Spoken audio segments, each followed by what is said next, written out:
നമസ്കാരം. ഗാസയിൽ ആക്രമണം ശക്തമാക്കി മുന്നോട്ട് പോവുകയാണ് ഇസ്രായേൽ പ്രതിരോധ സേന. വ്യാഴാഴ്ച പട്ടണങ്ങളിലും അതിനോടൊപ്പം തന്നെ അഭയാർത്ഥി ക്യാമ്പുകളിലും ശക്തമായ ബോംബ് വർഷമാണ് നടന്നിരിക്കുന്നത്.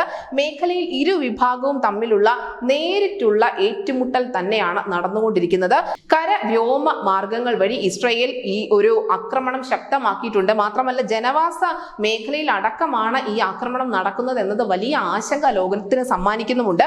കഴിഞ്ഞ 24 മണിക്കൂറിനുള്ളിൽ 2000-ലധികം ആളുകൾ കൊല്ലപ്പെട്ടതായി ഹമാസിന്റെ ആരോഗ്യ മന്ത്രാലയ വക്താവ് വ്യക്തമാക്കുന്നുമുണ്ട്. സെൻട്രൽ ഗാസയിലെ അൽ മഗാസി അഭയാർത്ഥി ക്യാമ്പിന് നേർക്ക് ഇസ്രായേൽ നടത്തിയ ആക്രമണത്തിൽ 70 പേരാണ് കൊല്ലപ്പെട്ടത്. നമുക്കറിയാം, ഒക്ടോബർ 7-ന് ഹമാസിന്റെ ഭാഗത്തു നിന്നും ഉണ്ടായ ഒരു ആക്രമണം, അതിന് ഇസ്രായേലിന്റെ തിരിച്ചടി. അന്നുണ്ടായ ആക്രമണത്തിന് ശേഷം ഉണ്ടായ ഏറ്റവും വലിയ രണ്ടാമത്തെ ആക്രമണമാണ് കഴിഞ്ഞ ദിവസം നടന്നത്. ജനവാസ കേന്ദ്രങ്ങളിലാണ് ഹമാസിന്റെ അക്രമികൾ അഭയം തേടുന്നത് എന്നും സാധാരണ ജനങ്ങളെ ബുദ്ധിമുട്ടിക്കാതെ തന്നെയാണ് തങ്ങൾ മുന്നോട്ട് പോകുന്നതെന്ന് ഇസ്രായേൽ സേന അവകാശപ്പെടുന്നുമുണ്ട്. എന്തായാലും ഹമാസിനെ പൂർണ്ണമായി തകർക്കുമെന്നും ഒക്ടോബർ 7-ന് തെക്കൻ ഇസ്രായേൽ നടത്തിയ ആക്രമണത്തിൽ പിടികൂടിയ ബന്ദികളെ എത്രയും പെട്ടെന്ന് തന്നെ തിരികെ എത്തിക്കുമെന്നുമാണ് ഇസ്രായേൽ പ്രതിരോധ സേന വ്യക്തമാക്കുന്നത്.